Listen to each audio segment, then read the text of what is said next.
BNP একটি বৃহৎ গণতান্ত্রিক উদারনৈতিক রাজনৈতিক দল। আমাদের প্রত্যেকটি আসনে একাধিক প্রার্থী আছে, যোগ্য প্রার্থী আছে। শুধু দুইজন নয়, অনেক আসনে আমাদের 5-7 জন 10 জন পর্যন্ত যোগ্য প্রার্থী আছে। সুতরাং আমরা আমাদের একটা নিয়মতান্ত্রিক রাজনৈতিক প্রক্রিয়ার মধ্য দিয়ে আমাদের প্রার্থী সিলেকশনের বিষয়টা দেখতে হচ্ছে। এখন আমরা সেই কাজটা করছি জেলাভিত্তিক, বিভাগ ভিত্তিক। আমরা খুব শিগগিরই আসন ভিত্তিক একক প্রার্থীকে আমরা মাঠে কাজ করার জন্য আমরা গ্রিন সিগন্যাল দেব। তবে সেটা অফিসিয়াল হবে যখন আমরা তফসিল ঘোষণার পরে আইনানুগভাবে যেটা পার্লামেন্টারি বোর্ডের মাধ্যমে আমরা নমিনেশন দেব, সেটা তখন ফাইনাল হবে। দেয়ার প্রক্রিয়ায় আছি আমরা। মাননীয় প্রধান উপদেষ্টা একটা সাক্ষাৎকার দিয়েছেন। একজন প্রখ্যাত সাংবাদিক মেহেদী হাসান সাক্ষাৎকার নিয়েছেন। তাতে একটা প্রশ্নের উত্তরে তিনি বলেছেন যে আওয়ামী লীগকে এখন ফর দি টাইম বিং কার্যক্রম নিষিদ্ধ করা আছে আইনের মাধ্যমে।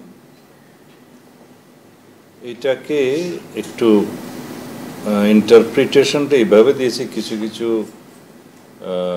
গণমাধ্যম, যে ফর দি টাইম বিং হলে হয়তো তাদের নিষেধাজ্ঞা উঠে যাবে কিনা। তিনি তার প্রশ্ন উত্তরেও বলেছেন যে এটা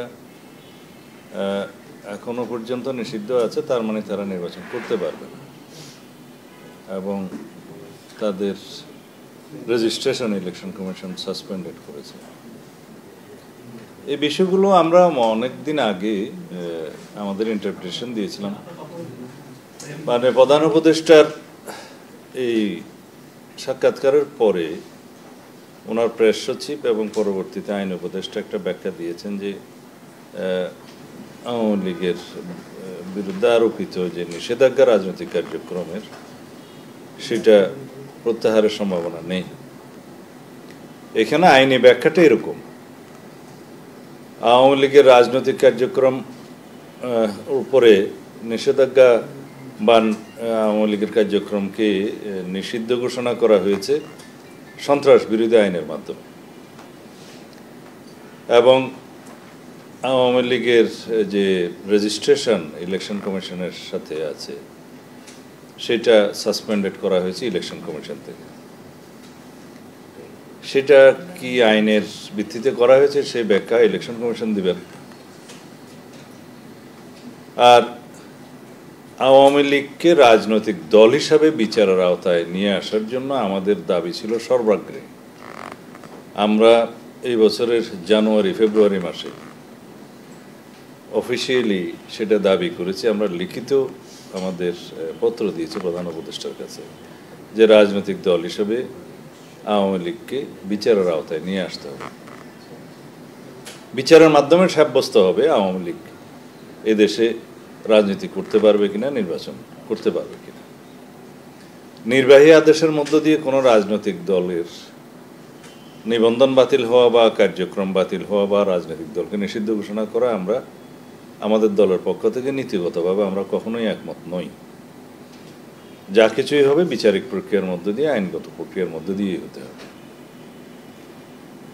আমরাই প্রথম আইন সংশোধনের জন্য আহ্বান জানিয়েছিলাম।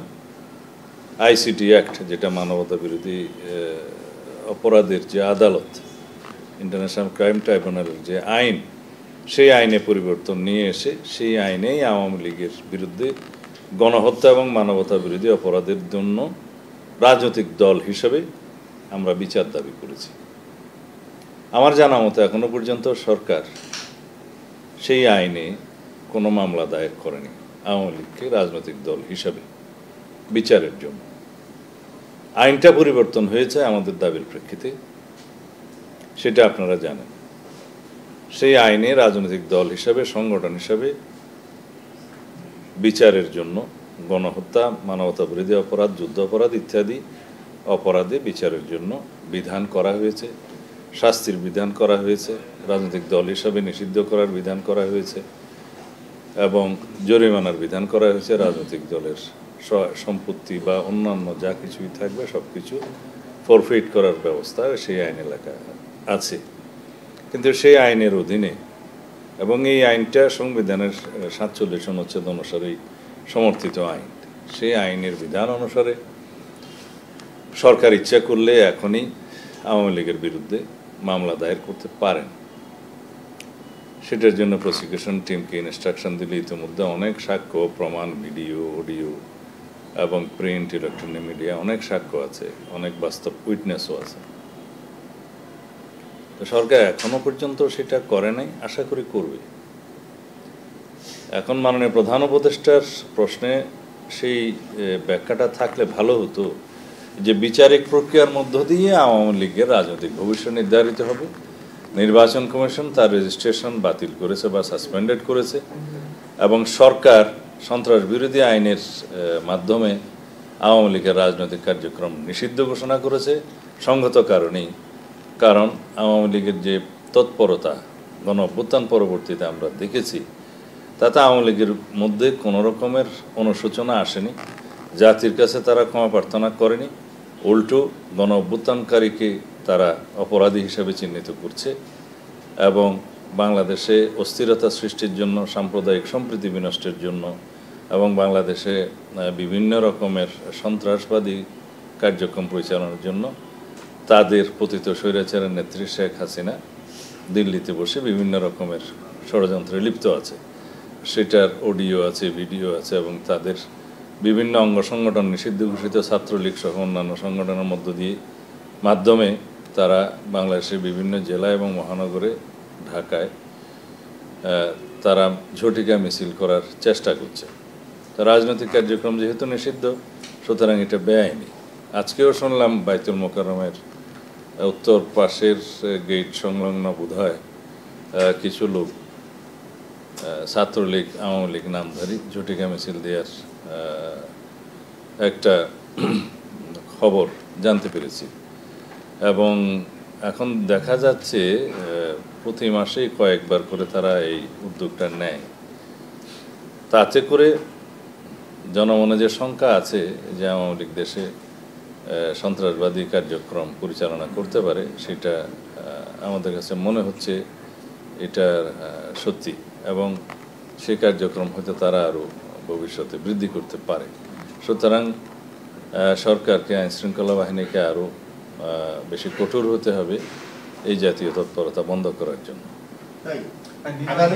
আগামী নির্বাচনে আওয়ামী লীগের অংশগ্রহণের বিষয়ে বিএনপির অবস্থানটা কি আর অবস্থানটা কি? আগের প্রশ্নের একটা অংশ আপনাদের বাদ রয়ে গেছে,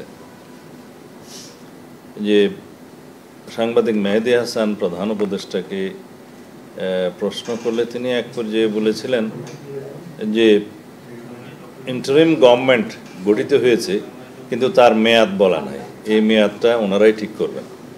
অনেকে নাকি চায় 5 বছর, 10 বছর, এমনকি 50 বছর থাকলেও ভালো। এই প্রসঙ্গটা মাননীয় প্রধান উপদেষ্টা উত্থাপন না করলেই ভালো করতেন। যদিও আর্টিকেল 106 অনুসারে সুপ্রিম কোর্টের কাছে যে মতামতটা, অ্যাডভাইজারি রুলটা অনুসারে যে মতামত জানতে চাওয়া হয়েছিল, সেখানে অন্তর্বর্তীকালীন সরকারের প্রধান উপদেষ্টা এবং উপদেষ্টাদের শপথ গ্রহণের কথা বলা হয়েছে, কিন্তু মেয়াদের কথা বলা নেই। সেটা সত্য, কিন্তু মেয়াদ তো মাননীয় প্রধান উপদেষ্টা নিজেই নির্ধারণ করে দিয়েছেন।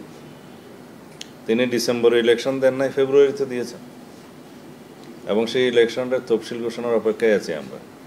সুতরাং এভাবে বললেই ভালো হতো যে অন্তর্বর্তীকালীন সরকার বা তত্ত্বাবধায়ক সরকার বা নির্বাচনকালীন সরকার, যেটা বাই নেচার সংকটকালীন সরকার, তাদের দায়িত্বই হয় যত দ্রুত সম্ভব গণতান্ত্রিক প্রক্রিয়ায় উত্তরণ ঘটানো।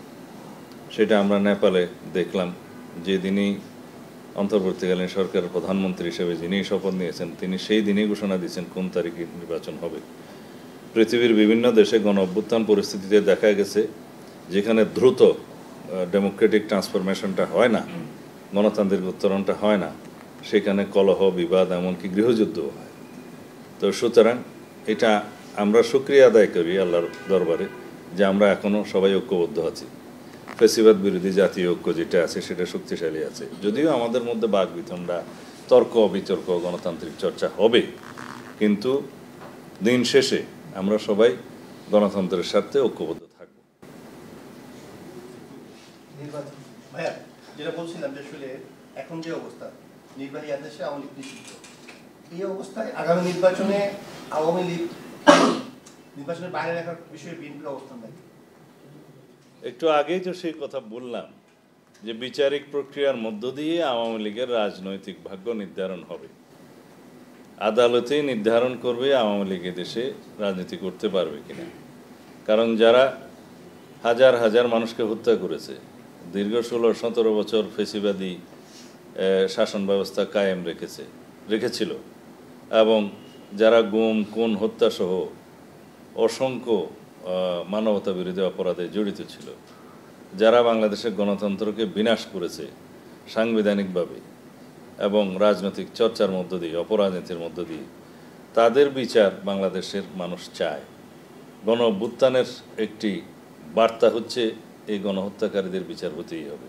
তো সুতরাং আওয়ামী লীগকে যারা পরিচালনা করছে ব্যক্তি হিসেবে, যারা সরকারে ছিল, অবৈধ হলেও তো সরকারে ছিল, তখনকার প্রধানমন্ত্রী শেখ হাসিনা সহ অন্যান্য মন্ত্রী এমপি এবং তার দোসরদের ব্যক্তিগতভাবে তাদের অপরাধের জন্য আইসিটি কোর্টে মামলা দায়ের হয়েছে অনেকের বিরুদ্ধে, আরও অনেক হবে, কিন্তু দল হিসাবে রাজনৈতিক দলের বিরুদ্ধে এখনো পর্যন্ত মামলা দায়ের হয়নি।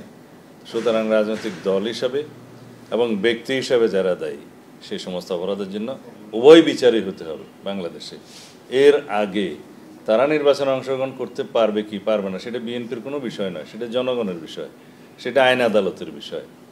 আদালতেই আমরা এখনও মনে করি সরকারের খুব দ্রুত আওয়ামী লীগের বিরুদ্ধে রাজনৈতিক দল হিসাবে বিচারের আওতায় নিয়ে আসা আওয়ামী লীগের বিরুদ্ধে মামলা দায়ের করা উচিত আইসিটি কোর্টে। আগে আইন ছিল না, এখন তো আইন সংশোধন হয়েছে। তাহলে এটা সাব্যস্ত হবে আদালতের মাধ্যমে।